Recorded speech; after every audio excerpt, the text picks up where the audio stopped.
It was a dark and stormy night, nor'easter rolling in. It's a long 12 hours, the power's out again. I pray for inner strength and that we don't lose no lives. Just another day in the first responders' eyes. Half a cup of coffee's gone, the first run comes in. A car slid off the road, there's a family trapped within. My heart beats like a hammer, I can barely catch my breath. I'm thinking the worst and hoping for the best. Yeah, we ain't superheroes, we're just ordinary people trying to make a difference, and the first on every scene. It's a heavy, heavy burden to carry all this burden when you can't unsee the things you've seen. It keeps going on when those sirens are gone.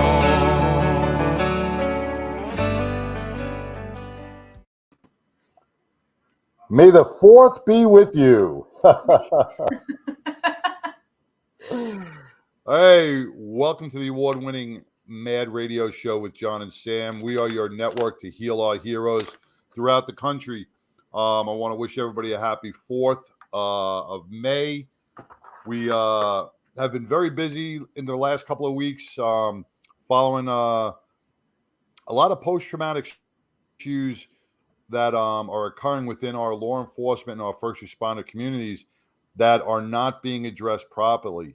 So my plea is to the commanders and to all the chiefs out there to make sure that your programs that you have in place are effective enough and confidential enough for our memberships to really reach out and be helped, because not enough is being done. We are increasing in suicides. We're increasing in domestic issues because of the coping mechanisms that are not being presently put in place to help everybody deal with their issues. You agree, Sam? I do. Wearing a bra on her ears. We got serious really fast. This is my best attempt at Princess Leia, which is pretty pathetic. So I'll go ahead and take this off. Hey, everybody. Yes, may the 4th be with you. A little humor, but in all seriousness, a lot has been going on. I want to just start off by everybody just come live if you're watching on the comment stream and congratulate John, because over the weekend, he and his partners at 99% Radio Network, they're part of a law enforcement motorcycle club called Third Watch. This was the 2nd annual Oco Awards, and you want to talk about making a difference. I mean, this is called Mad Radio for a reason.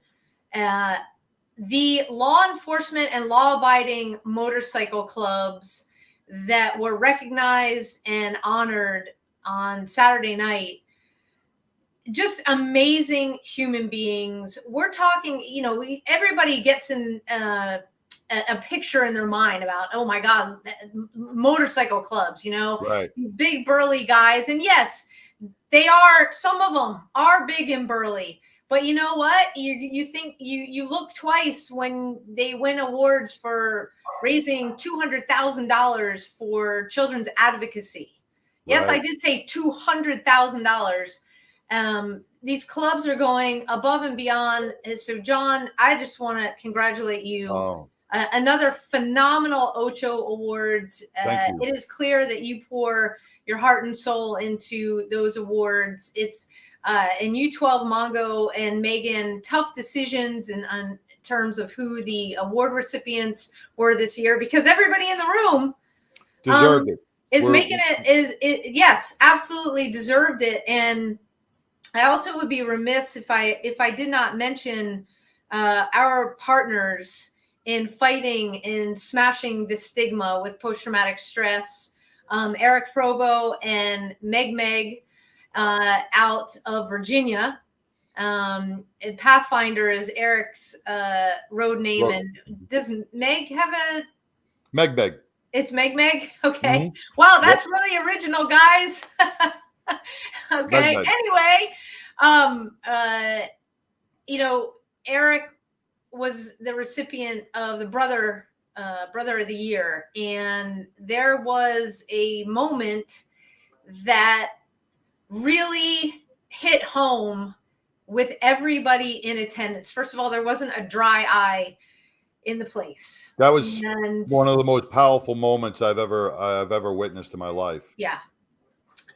Brought the award show to a standstill when we had a veteran. For those of you guys who don't know, and probably our listeners don't, because Eric is the most humble human being. He does things from the heart, very quietly, but his background as in special forces, as an Army Ranger, he was involved in the rescuing of Jessica Lynch. And what none of us knew in that room was we had a veteran who was promoting he and his partner's veteran organization that does phenomenal work in our community. He was there too. He was part of the 82nd Airborne. So you had the Special Forces, the Rangers, and Airborne, same place.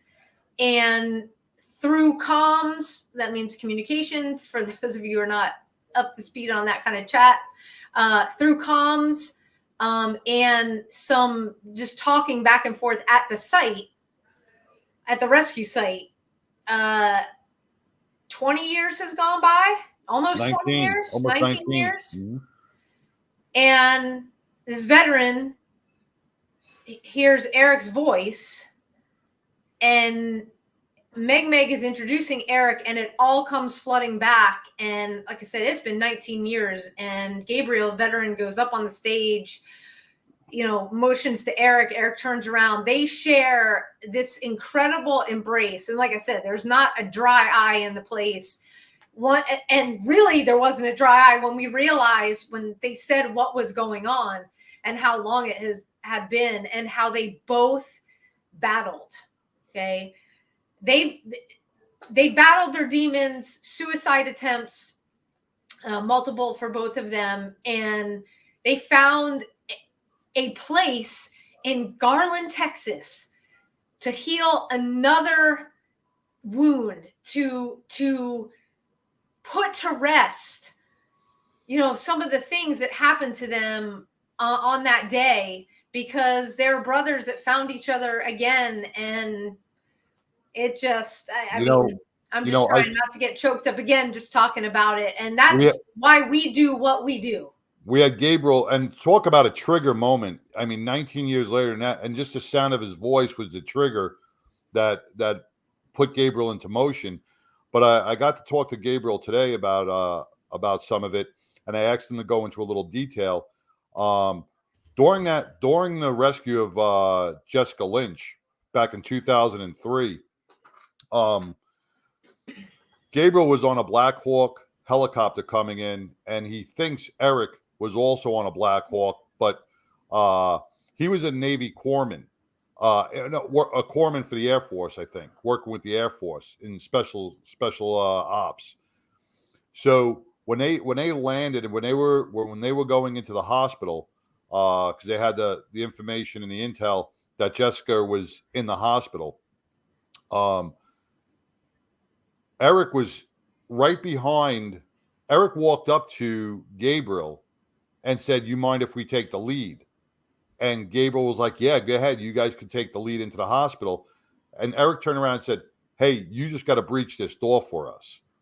So Gabriel's team breached the door to the hospital, and then Eric's team ran in, and that's when they found Jessica in the hospital bed. And it wasn't until Eric goes when Eric first made contact with Jessica Lynch, he asked her, he said, "Where's your flag, soldier?" That sparked a trigger of a voice memory with Gabriel.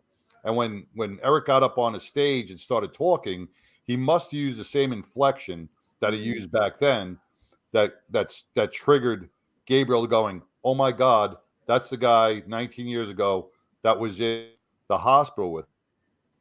Another little tidbit of information was when they took Jessica out of the hospital and going to load her up, Gabriel's in the basement, on the floor, and they were searching, and they found another Army soldier who was deceased, Lori.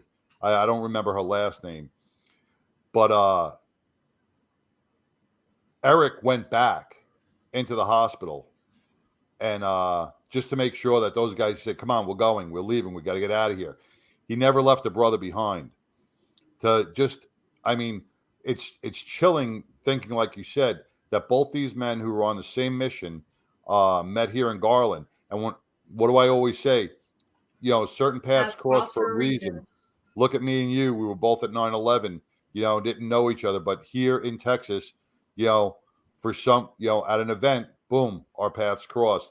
And Gabriel's going to be talking to Eric on a normal basis now. Mm-hmm. They've exchanged personal information because now that he lives on the East Coast, and they're going to be able to heal their wounds. They're going to be able to finally put to rest after 19 years stuff that they were battling with because they were both there. And I think that's an amazing, amazing story.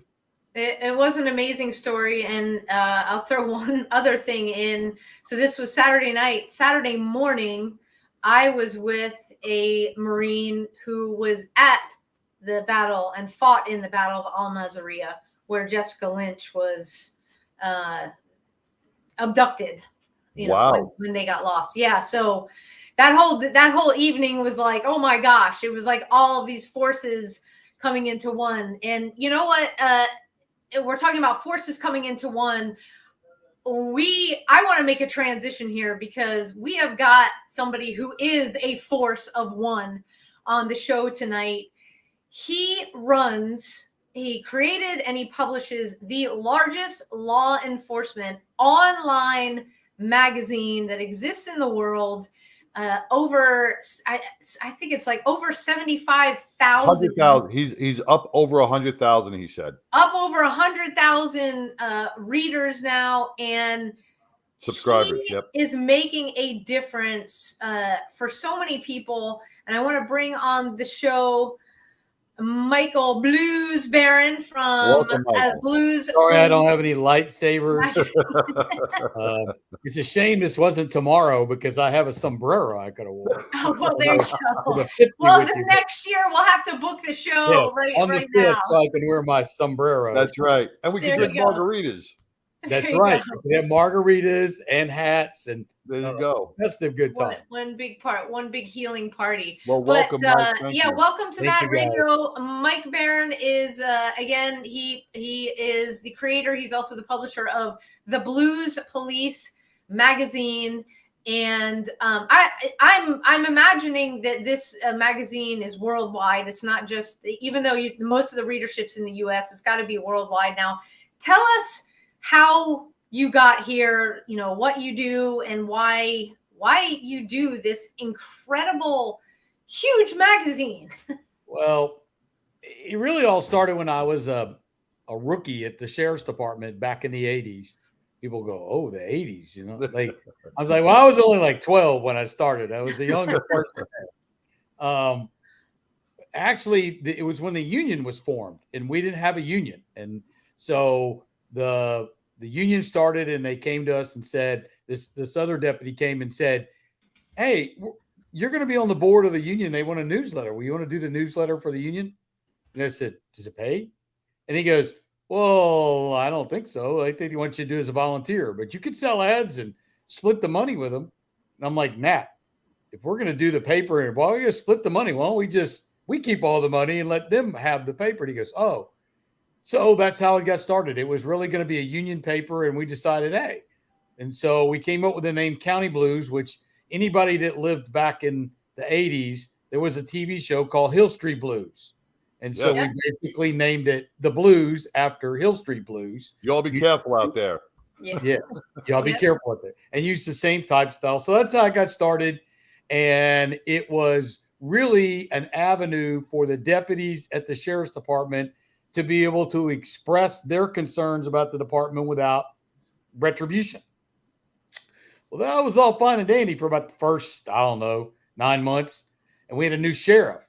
And the sheriff that was there prior to the new one, we started the magazine in December. Well, Sheriff Hurd was there. And he's like, Barron, it's a great idea. I think you should do this. Well, he was all on board with it because he knew that Clevenhagen wasn't going to like it. So he was like pushing me to do it. Clevenhagen comes along, and about 7 months into it, he's like, Barron, I don't really like this. You got to stop doing this. I went, I don't think you can tell me that. Yep. You got a choice. You either quit or quit the magazine or the newspaper. That was it. So I said, I think I need to call my attorney. So my attorney came up there and sat down and talked to him. And I told Sam this story. So, he said, you know what? You're right. I can't tell you what to do when you're working, but when you're off, I can. So, I mean, when you're off, you do whatever you want, but when you're working, you can't do this. So I thought, okay. So I walked out there, went back to the station, went in the captain's office. He goes, how did that go? Well, I'm pretty good. And he goes, you feeling pretty good about it? And I went, yeah, I guess. I mean, so I could do whatever I want. I'm off. And he goes, well, I got bad news. You're not on the day shift anymore. You're on nights, starting tonight. I'm like, it's 5 o'clock. I got to start tonight. He goes, yep. But that's not the bad news. And I said, what's the bad news? Change your days off, too. You're off Monday and Wednesday. I said, Monday and Wednesday. How does that work on the night shift? He goes, I don't know, Barron, but you thought it went fine, so you figure it out. So it didn't go smooth at first, but, it gradually grew, and we started out in Houston and then gradually went all over the state of Texas. But it was never really more than about 30,000 people and, I don't know, 20, maybe 20 pages, 30 pages. And the fellow that ran it, he took it over when I started at Galveston. And when I was in the airborne, I was flying. I didn't have time to do it. And so HPD retired officer took it over, and he ran it for 25 years. I found out in 2018 that he either passed away or for whatever reason, he stopped doing it. And so I said, you know what? A digital would probably work. And so we started a digital magazine in December of 2019. We only had 10,000 people and really started all over again. Well, I don't think COVID did two things for us. One, it severely limited the amount of ads that we could sell because people weren't spending any money because of COVID. But what it did do is a lot of people were finding different avenues to read things and do things at home. And the fact that we were able to put the magazine together online, do it from our home office, and promote it so heavily that we did, in the 2 years, it's gone from 10,000 to over 100,000 readers a month, which in our wildest imagination, we never thought that it would grow that fast. And the first one we did in December was 60 pages. And this issue is 140. So 140 pages. 140 pages. And it has to be digital because if we printed that would cost us about 80 grand. Right. We don't. Well, we don't plus it would be really $80,000. heavy. Yeah. And nobody would want to carry that around with them. Yeah, it'd be about that thick. Yeah. So it's funny because the younger officers, they're like, Barron, when are you coming out with an app? And I said, well, we send you the link. You just click on the link. Yeah, but we want an app. But the app just takes you to the link. Yep. They go, you don't understand. You're an old guy. We just need an app. And the older guys are like, when are you going to come out with a magazine, something we can hold and read? And I'm like, we don't do that anymore. They're like, why? And I go, because it's all digital. Oh, you people with all this digital stuff. I like a magazine, and it's strange. It's got that probably in about the 40-year range, 45. The older guys, they want to read something. Younger guys, all he wants an app.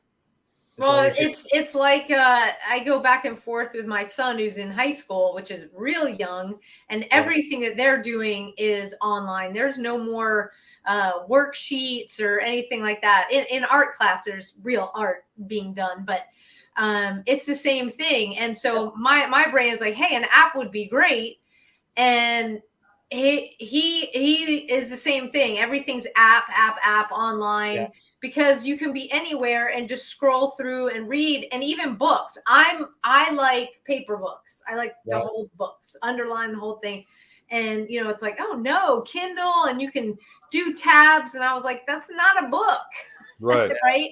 So it's a storage device. So I find that interesting based on.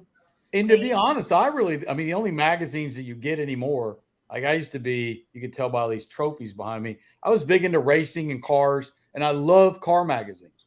At one point, there were 22 car magazines being published. There are only 3 today. That's it. Yeah, it's all online. Well, everything is online, and it's I don't know world. I don't know how magazine companies stay in business. Because I'm big into the motorcycle magazines. Like you got Easy Rider, you got Cycle Source, all these motorcycle magazines. We don't have the newsstands anymore, really, where people are purchasing. Barnes and Noble. That's the only place you can find them. Yeah, but when you look at, especially because I'm up there, I'm 55, so I like the online stuff because the color graphics are much better. There's more interaction. I think it's easy to scroll. Well, the cool thing about digital is like we get an updated from T-Cole twice a month on all the outstanding listings for patrol officers or deputies, officers around the state. We get that twice a month. Well, we update the magazine 2 to 3 times a month. Sometimes we update it every week. Well, if you printed it, you found a mistake. Well, you're just living with that for a month. But as it stands now, we can update the magazine every day if we want to. And y'all can place an ad, or anybody can place an ad with a digital link, and you change the link as often as you want. Because whatever in the magazine, when you click it, it's going to go wherever you tell it to go.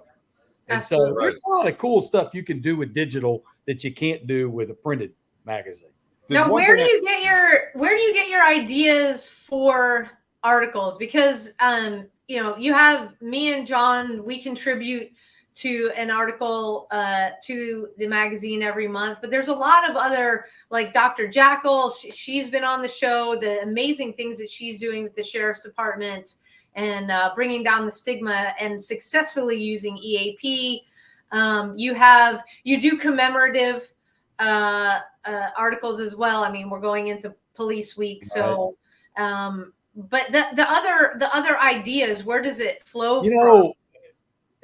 So when one issue's up, you think, what are we going to do for next month? Well, we pretty much have what the covers are going to be, and we have a general idea what that cover and the feature story is going to go with it. Everything else, you're like, I don't know, what are we going to do this month? And it just falls together. And every month, if nothing else, if you went back, say for the last 24 months, it's hard to believe that we're actually in 2.5 years into the digital. If you went back and just read the war story and the aftermath, you didn't read anything else. There's some powerful stories in there. Yeah.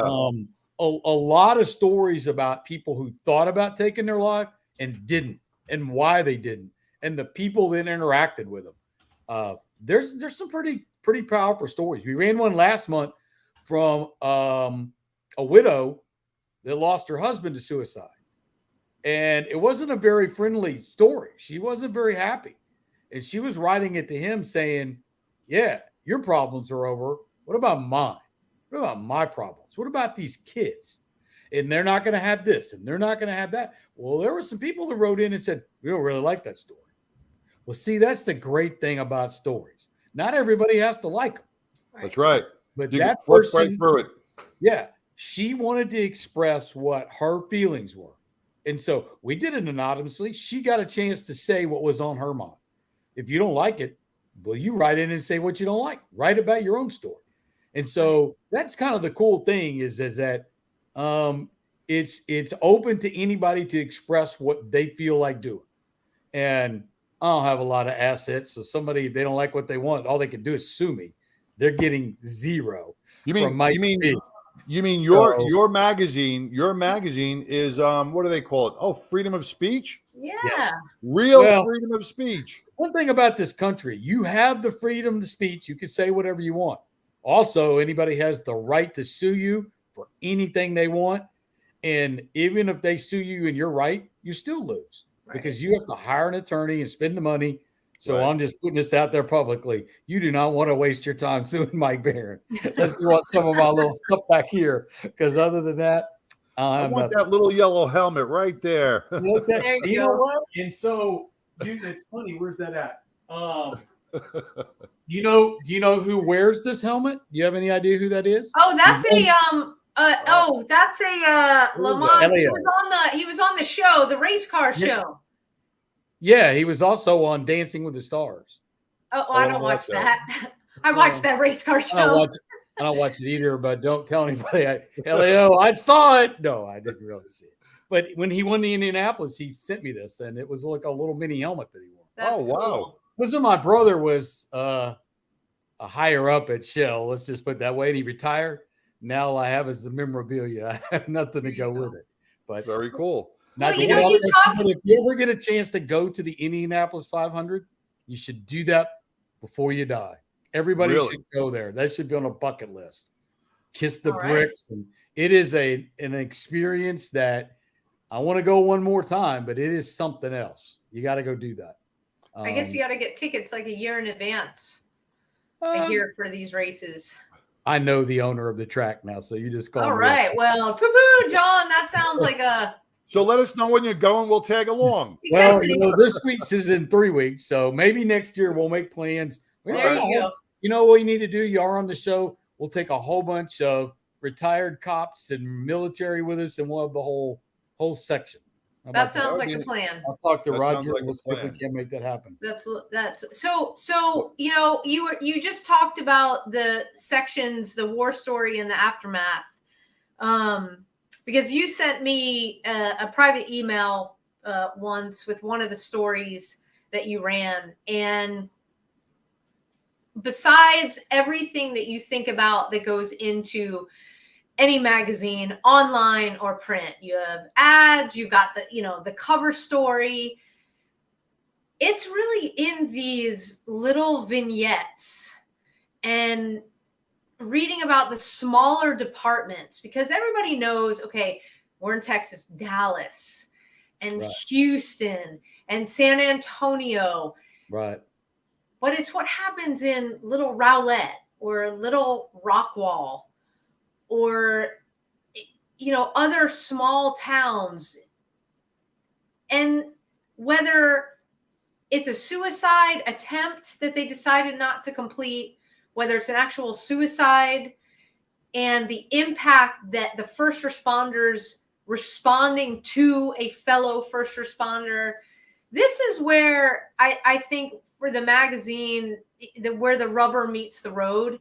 Right. Because and I'll say we collectively as Blue, we don't want fantasy. We want reality. And I think that there's a shift that's starting to take place. And Mike, you're a huge piece of this, just like, John and me and Jeff and John, and is that it comes to a point where the higher ups, the command, they're reading this. They've got to pay attention. It can't just be, flipping by, which you can when it's online. I want people to understand there's an arrow and you do flip the pages. Yeah. You can't keep flipping through those pages and through those stories. Those are your men and women. Right. They just may not work for you, but there's no department that's immune from these war stories and these aftermath, what you include in here. And I guess it's more of a plea that please just take the time and read it and understand the impact that a training officer, if you're listening and you're a training officer, a sergeant, lieutenant, assistant chief, deputy chief, the difference you can make for your men and women by just taking a minute and reading that, you could save their lives. Oh, You exactly. alone. And if you read these, if being any kind of a supervisor or someone in charge, you can't help but think that at some point you have to realize this could be my people. There's no way you're going to read those month in and month out and not come to the conclusion that this is going to affect you one day. This is going to come home to your department. And if you take action right now and you look at all the different programs that are available, even if it's going to roll call and we have one of the, I don't know the name of the organization, but even if you just shared the name of organizations that they can call, one of the cop suicide hotlines or whatever, even if you just said, hey, I'm going to put this on the board, right? Anybody needs it, It's there. Even if you just said that once a week, but I don't know, I'm not. Well, that goes back to muscle memory. If you keep putting this into their heads, they're gonna. It's finally gonna. It will click in their head at that moment. But going back to what Sam said with the small departments, here's where our issue lies: is that, and we hear it in the workshops a lot, is that we only have a department of 30. We don't really run that violent stuff. Doesn't matter. Right. Like firefighting, fire is everywhere. Doesn't matter. It doesn't matter if you're in a small department or a big department. Fire is hot. It could kill you no matter where it is. Right? You're bound to fight that house fire. As a police officer, you're bound. Doesn't matter if you're in Mayberry RFD, right? You're bound, especially in times like this. You are going to connect with a violent criminal, and it's going to have some impact. So what a lot of departments are doing is this knee-jerk reaction after the fact. Right. We got to get the preventative issues taken care of now. So, like if you read the article I put in your magazine this month, is about coping skills. We have to make sure that the coping mechanisms that our officers have are not damaged from childhood traumas. They're not damaged from, marital divorces or family abuses, because how our officers react later on to a firefight goes directly to how they learned how to cope with things when they were children and before they got on a job. So we have to make sure, it's our responsibility to make sure that our officers are healthy. We make sure that they don't have COVID, right? Hey, wear a mask. Hey, we got to make sure that they're mentally healthy and that they have the proper coping skills and the decompression time after an issue. We can't let all this stuff build up and wait for that bucket to tip over and go, now let's now let's mop the floor. Let's empty the bucket before it gets full. Yeah. And it's interesting. You mentioned large towns and small towns. We had a horrible tragedy. I don't know if you've heard this past week that there were two young children, two toddlers that were killed in a fire in Galveston. As it turns out, the owner of the house was a firefighter. His dad was a firefighter. He got out of the house and tried everything he could to get back in that house and get his two kids out. And he didn't get them out.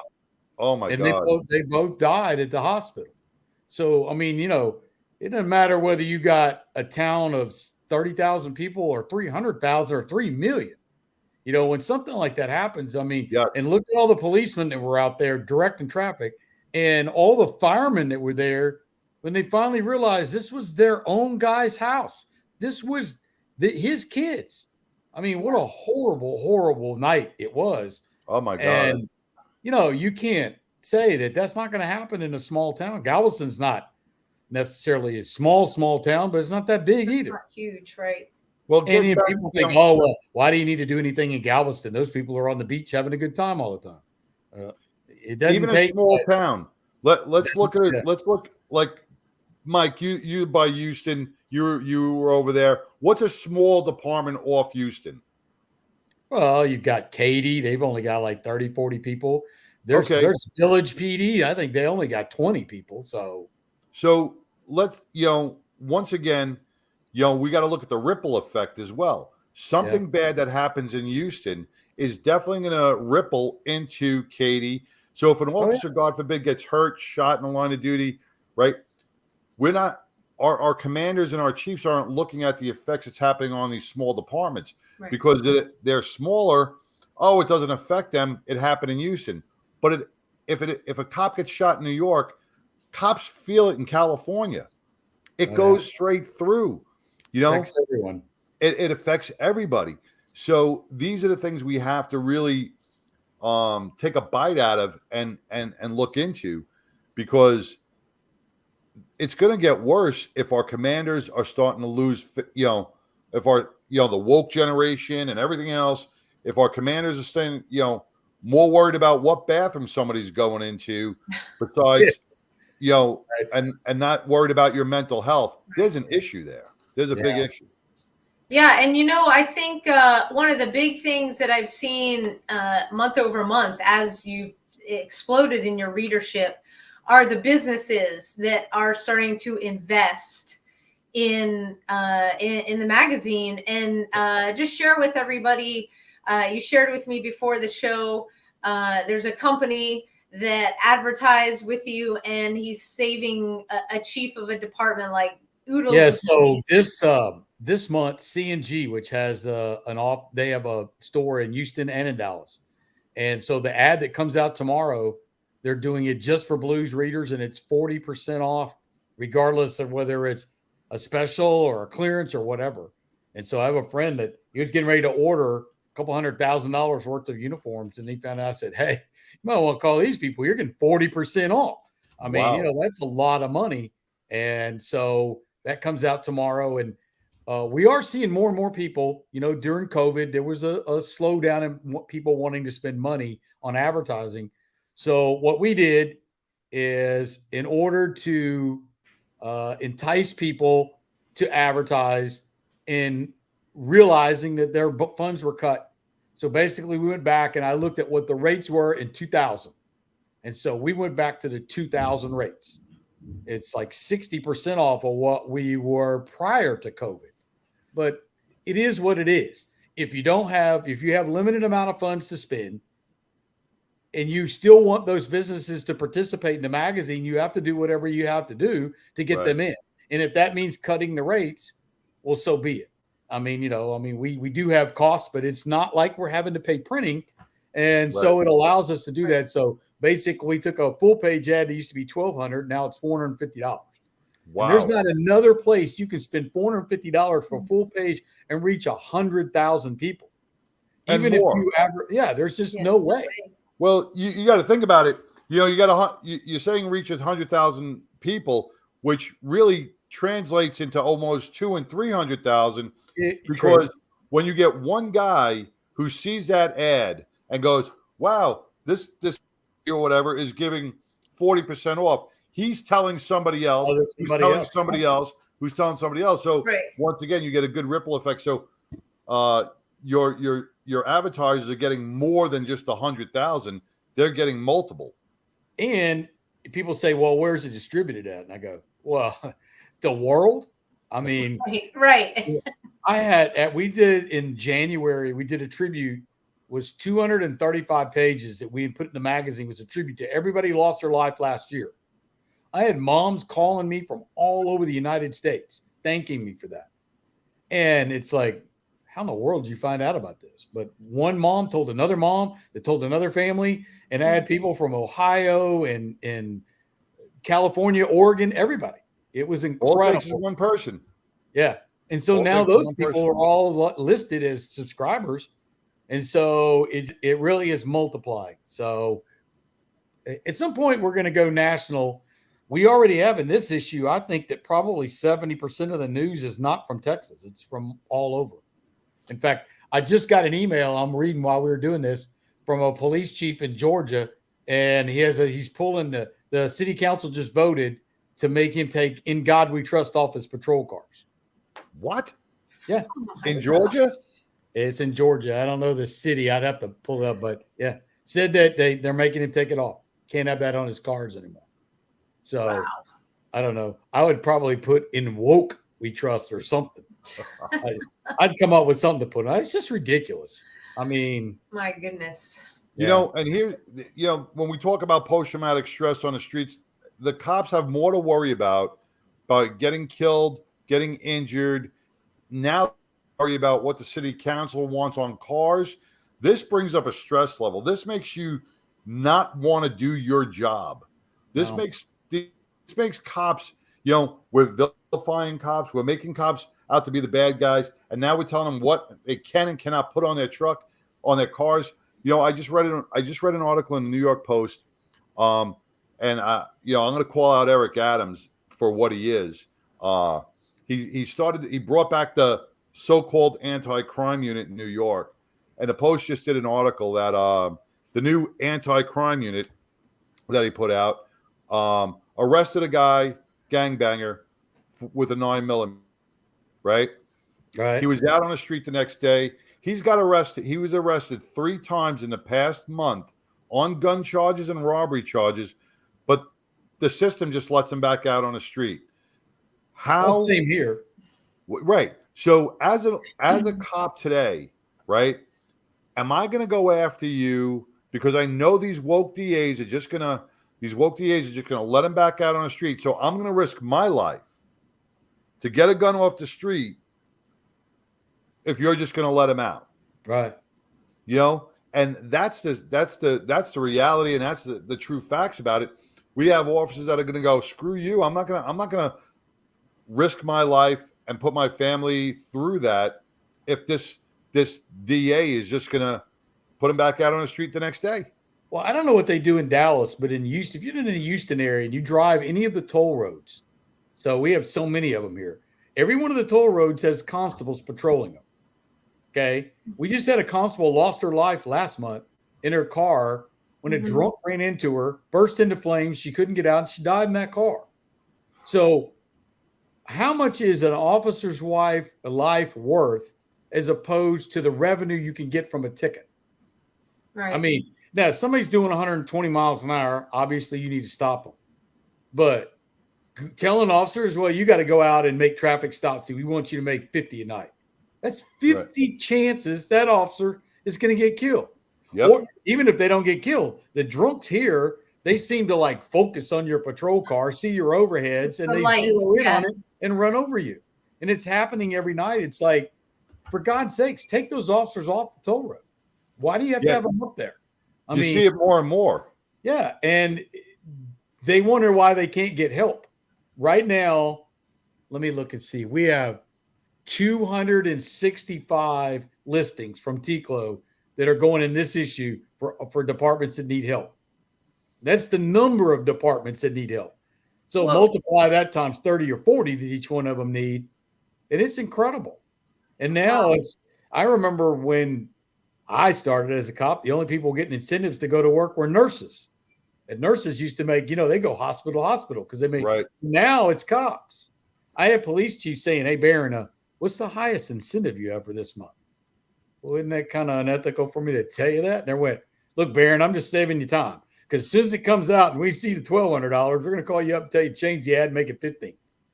And I said, well, you're not anywhere close because you can go to Hawaii. No, Florida. Alaska will pay you $50,000. Yeah, Florida, you're getting bonuses too. Yeah. Yep. So I mean, there's a huge shortage, and I don't see them filling it unless things change. Because I mean, as much as all of us want to be cops, nobody wants to. You want to come home to your family at the end of the night. Well, look at it this way: if you're a young couple, I mean, I know when I grew up, I wanted to be.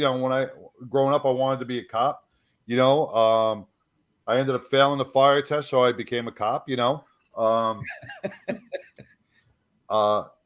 But back when you were a cop and Sam was a cop and I was a cop, I was able to take my daughter to school, right? Like my daughter would take me to school for parent teacher day and, be proud of her parents being a cop. Now it's almost shameful because the schools are preaching how bad cops are. Yeah. And now a child is being bullied because their family's in law enforcement. They don't want to say anything. So as they grow up, they don't want to be cops. Why would you want to go risk your life? One, underpaid, way underpaid in most regions, for long hours, for post-traumatic stress, and God forbid you do something a little bit out of line by mistake in the heat of the moment, you're going to have a woke DA throwing your ass in jail, causing all family, suing you, losing your house, everything. The immunity's gone, everything. Yeah. I don't know. I don't know what the answer. They need it. Well, I think that a lot of these cities, especially in Oregon and California, they defunded the police, and now they're like, holy crap. Yeah. Crime is through the roof. And now they're like backtracking. It's like, if you think people are going to go to work for you now, you're sadly mistaken. That shit sailed. They're done with you. I don't know who you're going to recruit, but it's like, you made that choice. Now you're going to live with it. And now they can't get cops. And they're like, well, what are we going to do? Well, I don't know. Maybe you should have thought about that before you pitched everybody out. Right. And, now that crime is through the roof. And there was an interesting story in the Blues. I think it was, I don't know, maybe 6 months ago. There was a city council that voted to defund the police, get rid of them.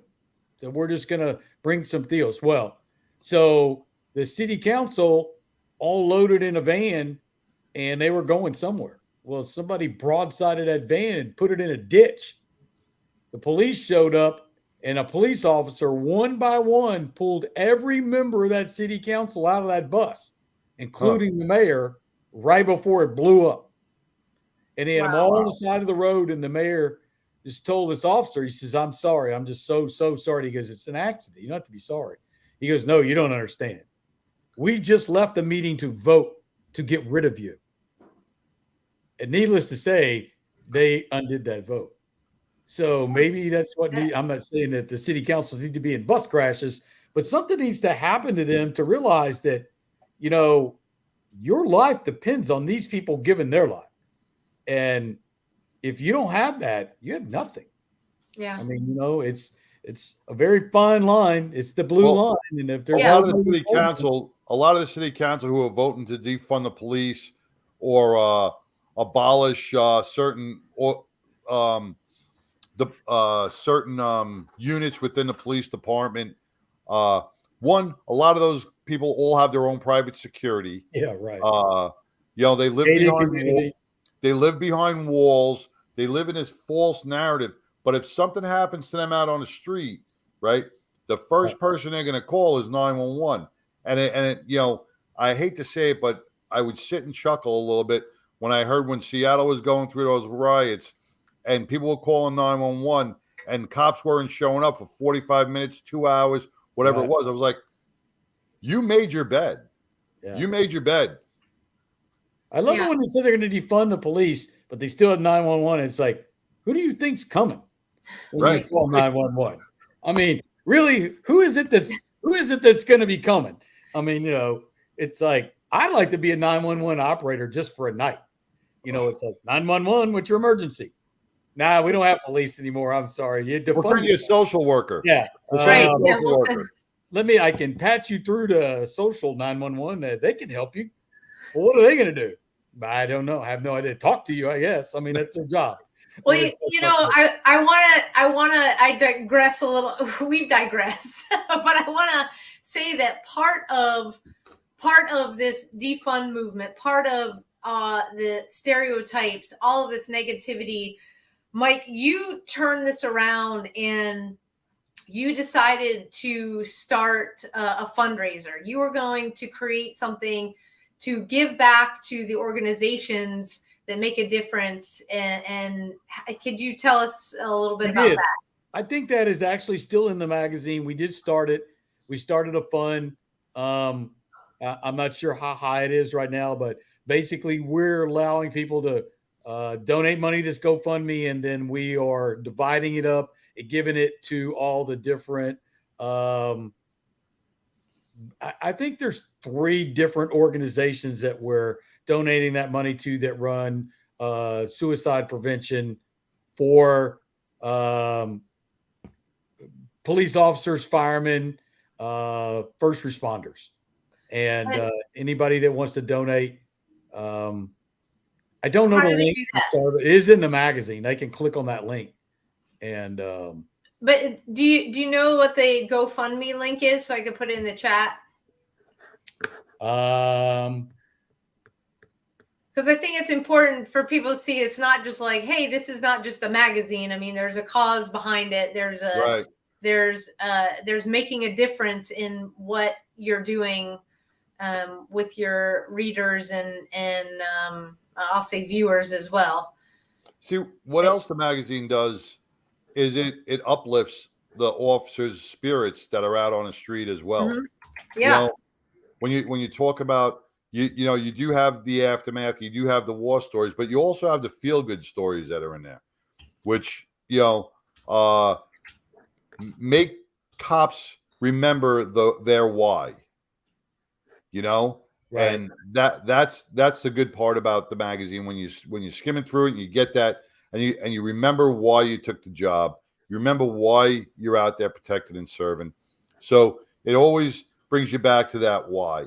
And I credit Blues Magazine with being able to do that, because every officer should be skimming through the pages, looking at it, reading the articles, and getting educated on. Sam, I'm going to put the link on our Facebook page. Okay. And it's Blues PD Mag on Facebook. On Facebook, and I'll put the link up there because it's a really long link. And okay. The name of the GoFundMe is called Back the Blues Support. They can find it that way. But I will put the link on there. It is a really good cause, and we haven't raised as much as we hope, but by the time this program is over with, who knows how much we'll. Another $3. We'll get some more. Hey, it's not about the amount of money. It's about the heart that goes behind it. Look, we always say, it's real easy to donate $5,000 or a $10,000 check, right? But it's the hardest thing to do is just when to go to somebody and say, "Hey, you okay?" And when they say, "Yeah, I'm fine," call them out on it and keep listening. Right. Further the questions, keep going.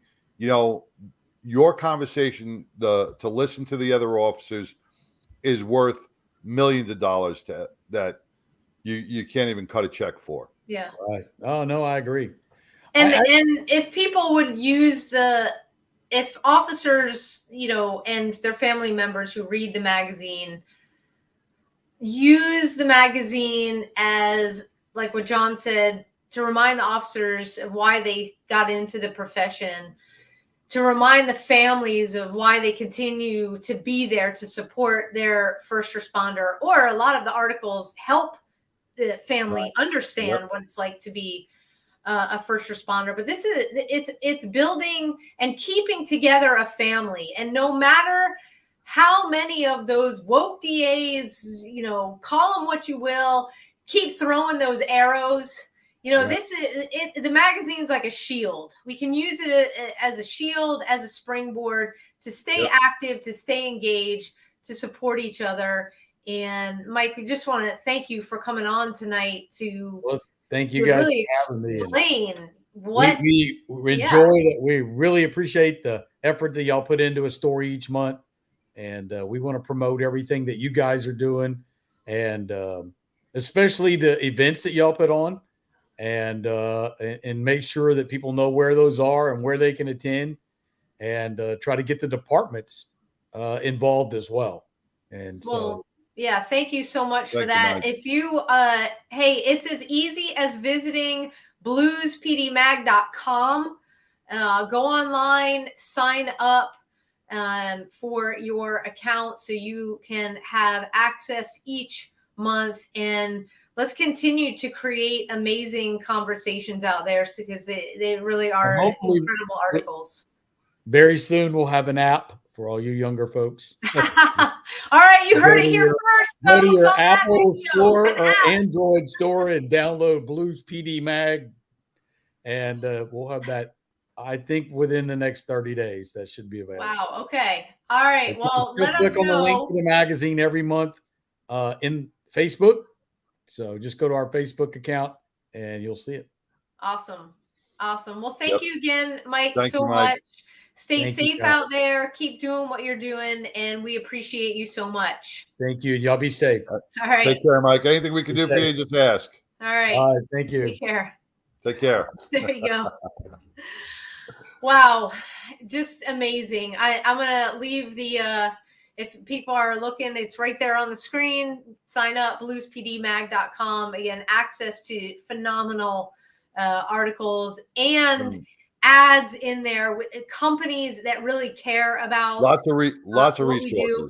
Yes. And Lots of take advantage of what they're offering, because you heard it here first how much money that one chief saved. So it's about reaching a whole ton of people. Like Mike said, like the world. When somebody asks, well, how many, like the world. I love that. Yep. Yeah. So if you are listening and you have a business, you have a nonprofit, you have something to contribute, again, you can go on to bluespdmag.com, get a hold of Mike, get your ad in. You heard how they dropped all the prices. You're not going to find that kind of in print. You're not going to get a full page ad for $4.50. It just doesn't exist. No. So check it out and submit your ads.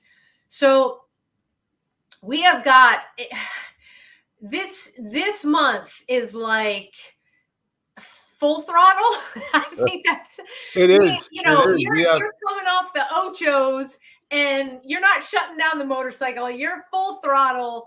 A Badge of Honor is full throttle. We have an amazing workshop, 2-day workshop for first responders and first responder families this Friday and Saturday. Guys, you want to go to a badgeofhonor.com because registration closes tomorrow.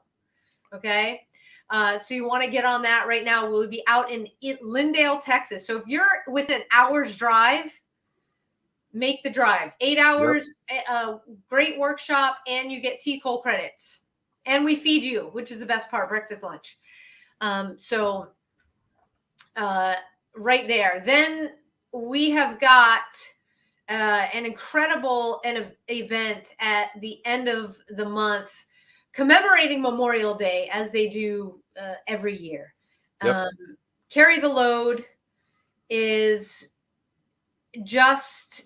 They do a phenomenal job in bringing back the true meaning of Memorial Day. That is how they started, going on 11 years. It'll be 11 years this year.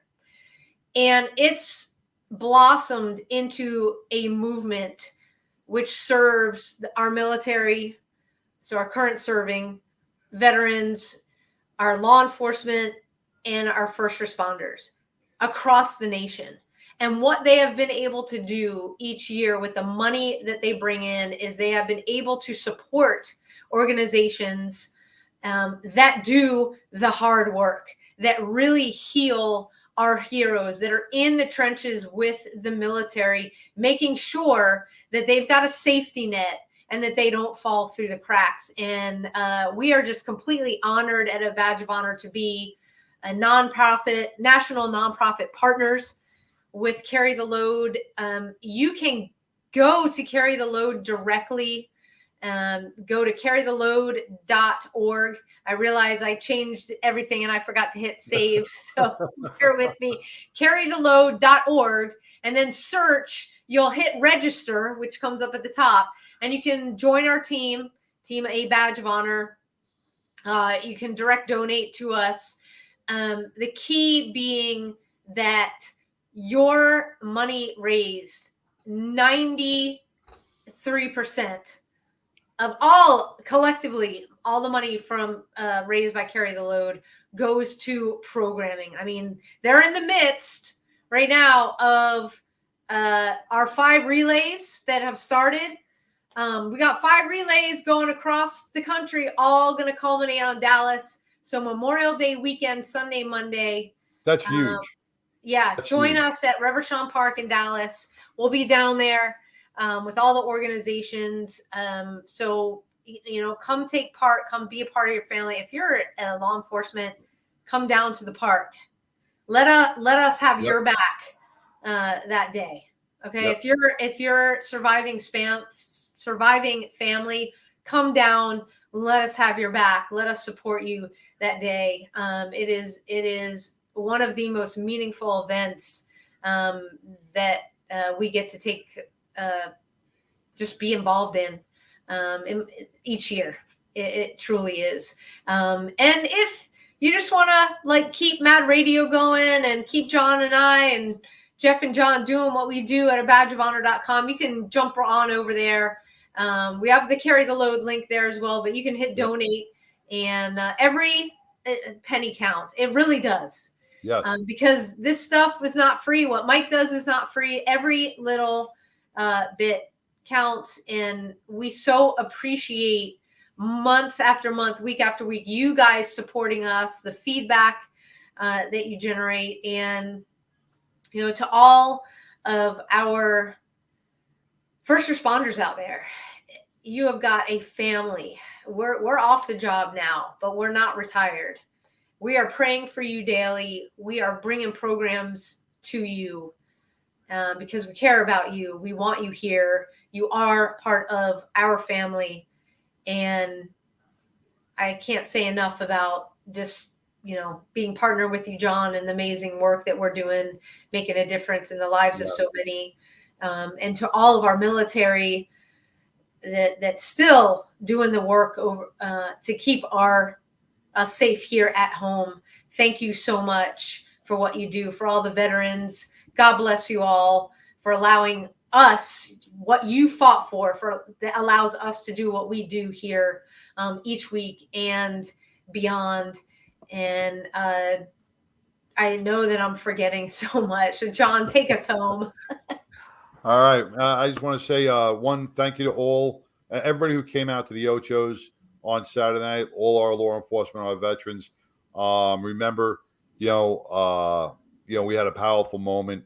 So I want you to make sure that you always ask the questions, do the follow-ups on your fellow brothers and sisters. We have to be our brother's keeper if our departments are not doing it. Remember your why. Remember why you're in that patrol car. Remember why you took this job, and take care of your families. Make sure that they are mentally healthy as well. Me and Sam, John, and Jeff are always here for you, and we will come to your department. We will discuss. We will share our stories, and we'll let you know that you are not alone. So until the next showing, stay well, stay safe. God bless, and we'll see you soon. We'll see you in 2 weeks, everybody. Take care. Peace Night, out. John. Good night.